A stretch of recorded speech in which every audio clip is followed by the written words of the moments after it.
আসসালামু আলাইকুম। প্রিয় শিক্ষার্থী, তোমরা কেমন আছো? আশা করি সবাই ভালো আছো। তোমাদের এই ছুটির সময়ে তোমাদের জন্য অনলাইন ক্লাসের ব্যবস্থা করায় অত্র প্রতিষ্ঠানের সম্মানিত সভাপতি স্যার এবং অধ্যক্ষ স্যারকে ধন্যবাদ জ্ঞাপনের মাধ্যমে আমি আমার ক্লাস কার্যক্রম শুরু করছি।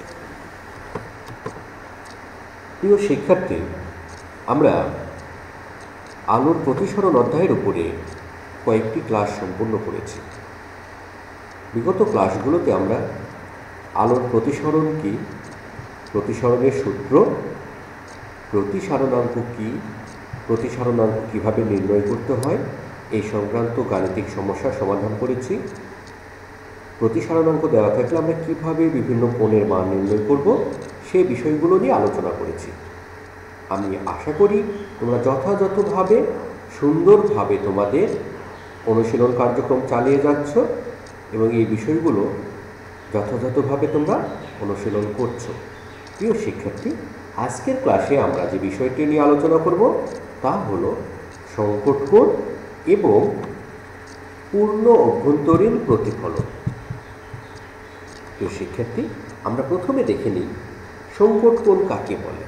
সংকট কোণ হচ্ছে আলোকরশ্মি ঘন মাধ্যম হতে হালকা মাধ্যমে প্রবেশের সময় আপতন কোণের মান কোণের যে মানের জন্য প্রতিসরণ কোণের মান 90 ডিগ্রি হয় তাকে সংকট কোণ বলে। শিক্ষার্থী, আবারও বলছি, আলোকরশ্মি ঘন মাধ্যম হতে হালকা মাধ্যমে প্রবেশের সময় আপতন কোণের যে মানের জন্য প্রতিসরণ কোণের মান 90 ডিগ্রি হয় তাকে সংকট কোণ বলে। আমরা চিত্রটি দেখি, তাহলে বিষয়টি বুঝতে পারবো। এখানে দেখো যে দুটো মাধ্যম রয়েছে, একটা ঘন মাধ্যম আর একটি হালকা মাধ্যম, আর এটি হচ্ছে বিভেদ তল, অর্থাৎ ঘন মাধ্যমের এখানে শেষ, হালকা মাধ্যম শুরু। এই প্রথম আলোকরশ্মিটি দেখো, এটি ঘন মাধ্যম থেকে হালকা মাধ্যমে প্রবেশ করেছে। প্রিয় শিক্ষার্থী, তোমরা জানো যে আলোকরশ্মি ঘন মাধ্যম থেকে হালকা মাধ্যমে প্রবেশ করলে এটি অভিলম্ব থেকে সরে যায়, তাহলে এটিকে আস্তে আস্তে অভিলম্ব থেকে দূরে সরতে থাকবে। এমন একটা পর্যায়ে আসবে যখন আলোকরশ্মিটা একদম বিভেদ তল ঘেঁষে যাবে, এভাবে মাধ্যম ঘেঁষে যাবে। তাহলে এই যে কোণের জন্য এখানে যে রশ্মিটার জন্য বিভেদ তল ঘেঁষে গেল, অর্থাৎ প্রতিসরণ কোণের মান 90 ডিগ্রি হলো, এই কোণটাকে বলা হবে সংকট কোণ। আলোকরশ্মি ঘন মাধ্যম থেকে হালকা মাধ্যমে প্রবেশের সময় আপতন কোণের যে মানের জন্য প্রতিসরণ কোণের মান 90 ডিগ্রি হয় তাকে সংকট কোণ বলে। তো শিক্ষার্থী, সংকট কোণ কিন্তু তোমরা ভুল করে অনেকেই যে এটা 90 ডিগ্রিকে সংকট কোণ ধরো, তা নয়। সংকট কোণ কিন্তু এইটা, অর্থাৎ যে মানের জন্য এই সংকট কোণটা অর্থাৎ 90 ডিগ্রি কোণ হবে, প্রতিসরণ কোণ 90 ডিগ্রি হবে, তাকে বলা হবে সংকট কোণ। দেখো, আমরা সংকট কোণকে কী দ্বারা প্রকাশ করি? এখানে প্রতিসরণ কোণের মান কত হয়েছে? প্রতিসরণ কোণ হয়েছে 90 ডিগ্রি। কোন কোণের জন্য? এই যে কোণটা, এই কোণের জন্য আমরা প্রতিসরণ কোণের মান পেলাম 90 ডিগ্রি। তাহলে এই কোণটা হবে সংকট কোণ। সংকট কোণকে আমরা থিটা সি দ্বারা প্রকাশ করি। থিটা সি এর ইংলিশ হচ্ছে ক্রিটিক্যাল অ্যাঙ্গেল, আর ক্রিটিক্যাল অ্যাঙ্গেল থেকে নাম এসেছে থিটা সি। তোমরা ত্রিকোণমিতিতে পড়েছ, বিভিন্ন কোণকে থিটা চিহ্ন দ্বারা প্রকাশ করা হয়। এই কারণে এখানে আমরা থিটা সি চিহ্নটি ব্যবহার করেছি। তাহলে প্রিয় শিক্ষার্থী, সংকট কোণ কোনটি? ভুল করেই কিন্তু এই কোণটিকে দেখাবে না। সংকট কোণ হবে এইটি, অর্থাৎ আপতন কোণে যে মানের জন্য প্রতিসরণ কোণ 90 ডিগ্রি হয় তাকে সংকট কোণ বলে। এরপরে আমরা দেখি পূর্ণ অভ্যন্তরীণ প্রতিফলন। পূর্ণ অভ্যন্তরীণ প্রতিফলন কাকে বলে? আলোকরশ্মি ঘন মাধ্যম হতে হালকা মাধ্যমে প্রবেশের সময় সংকট কোণ অপেক্ষা বড় কোণে আপতিত হলে প্রতিসরণের পরিবর্তে প্রতিফলনের নিয়মানুসারে পূর্বের মাধ্যমে ফিরে আসে। আলোর এই ঘটনাকে পূর্ণ অভ্যন্তরীণ প্রতিফলন বলে। তাহলে প্রিয় শিক্ষার্থী, দেখো, আলোকরশ্মি কী করতে হবে? ঘন মাধ্যম থেকে হালকা মাধ্যমে প্রবেশ করতে হবে। আমরা এটি ধরে নিলাম অভিলম্ব, এটি বিভেদ তল। তাহলে এইটা যদি সংকট কোণ হয়, এই কোণটা সংকট কোণ, তাহলে প্রতিসরিত রশ্মি যাবে বিভেদ তল ঘেঁষে এই পথে চলে যাবে। এখন আর কি এই দ্বিতীয় মাধ্যমে কোনো জায়গা আছে? জায়গা নেই। তাহলে দ্বিতীয় রশ্মিটি কোন দিক দিয়ে যাবে?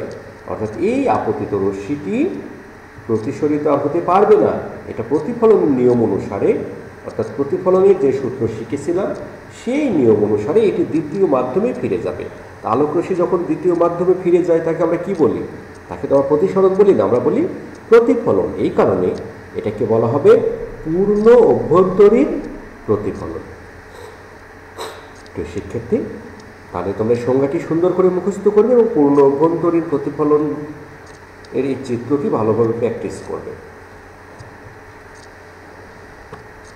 পূর্ণ অভ্যন্তরীণ প্রতিফলনের দুটি শর্ত রয়েছে। এর প্রথম শর্ত হচ্ছে আলোকরশ্মি ঘন মাধ্যম হতে হালকা মাধ্যমে প্রবেশ করতে হবে। দ্বিতীয় শর্ত হচ্ছে আপতন কোণের মান সংকট কোণ অপেক্ষা বড় হতে হবে। আমরা সংজ্ঞাতেই যেটা পেয়েছি, আলোকরশ্মি অবশ্যই ঘন মাধ্যম হতে হালকা মাধ্যমে প্রবেশ করতে হবে। আরেকটা কি? আপতন কোণের মান সংকট কোণ অপেক্ষা বড় হতে হবে। সংকট কোণের চাইতে ছোট হলে পূর্ণ অভ্যন্তরীণ প্রতিফলন পাওয়া যাবে না। অবশ্যই আপতন কোণের মান সংকট কোণ অপেক্ষা বা ক্রান্তি কোণ অপেক্ষা বড় হতে হবে, বা ক্রিটিক্যাল অ্যাঙ্গেল থেকে বড় হতে হবে। প্রিয় শিক্ষার্থী, পূর্ণ অভ্যন্তরীণ প্রতিফলন আমরা কোথায় কোথায় দেখি? Optical fibre. অপটিক্যাল ফাইবারে আমরা পূর্ণ অভ্যন্তরীণ প্রতিফলন দেখে থাকি। অপটিক্যাল ফাইবার হলো একটি খুব সরু কাঁচতন্তু। এটি মানুষের চুলের মতো চিকন এবং নমনীয়। আলোকরশ্মিকে বহনের কাজে এটি ব্যবহৃত হয়। আলোকরশ্মি যখন এই কাঁচতন্তুর মধ্য দিয়ে প্রবেশ করে তখন এর দেয়ালে পুনঃ মানে বারবার পূর্ণ অভ্যন্তরীণ প্রতিফলন ঘটতে থাকে। এই প্রক্রিয়া চলতে থাকে আলোকরশ্মি কাঁচতন্তুর অপর প্রান্ত দিয়ে বের না হওয়া পর্যন্ত। সাধারণত ডাক্তার মানবদেহের ভিতরে কোনো অংশ যেমন পাকস্থলী, কলন ইত্যাদি দেখার জন্য এই আলোক নলটি ব্যবহার করে থাকে। এটি একগুচ্ছ অপটিক্যাল ফাইবারের সমন্বয়ে গঠিত। এছাড়া অপটিক্যাল ফাইবার ব্যবহারের আরেকটি ক্ষেত্র হলো টেলিযোগাযোগ। এতে অপটিক্যাল ফাইবার ব্যবহার করার ফলে একই সাথে অনেকগুলো সংকেত প্রেরণ করা যায়। সংকেত যত দূরেই যাক না কেন এর শক্তি হ্রাস পায় না। মরীচিকা আমরা মরুভূমিতে দেখতে পাই। মরুভূমিতে দূরে দেখা যাবে মনে হচ্ছে পানি আছে, কিন্তু আসলে সেখানে গেলে দেখবো আমরা পানি নেই, সেখানে বালি। এটা একটা মরীচিকার, এটি মরীচিকার ফল বা মরীচিকার কারণে এই ঘটনাটি ঘটে থাকে। দেখো, এখানে পাহাড়ের মাঝখানে মনে হবে যে পানি আছে, কিন্তু এখানে যখনই যাওয়া যাবে আর পানি পাওয়া যাবে না। এই দূর থেকে ছবি ওঠানো এইগুলোকে বলা হয় মরীচিকা। এই ঘটনাগুলোকেই বলা হয় মরীচিকা। তুমি যখন রাস্তাতে যাবে, যখন বাসে বসে যাবে বা মাইক্রোতে বসে যাবে, যে কোনো গাড়িতে বসে যাবে, প্রচণ্ড গরমের সময় দূরে রাস্তার দিকে তাকালে তুমি দেখতে পাবে মনে হচ্ছে রাস্তাটি ভিজানো, কিছুক্ষণ আগে বৃষ্টি হয়ে গেছে। প্রিয় শিক্ষার্থী, এটি কেন ঘটে? এটি একটি মরীচিকা। এই ঘটনাকে মরীচিকা বলা হয়। তুমি যখনই সেখানে পৌঁছাবে দেখবে যে না, রাস্তা শুকনো, কোনো বৃষ্টি হয় না। এই ঘটনাগুলোই হচ্ছে মরীচিকা। তাহলে প্রিয় শিক্ষার্থী, আমরা যে সংকট কোণ শিখলাম, দেখো এখানে সংকট কোণ নিয়ে একটু আলোচনা করি। এখানে আপতন কোণের মানকে আমরা θc দ্বারা প্রকাশ করছি, আর প্রতিসরণ কোণের মান কত?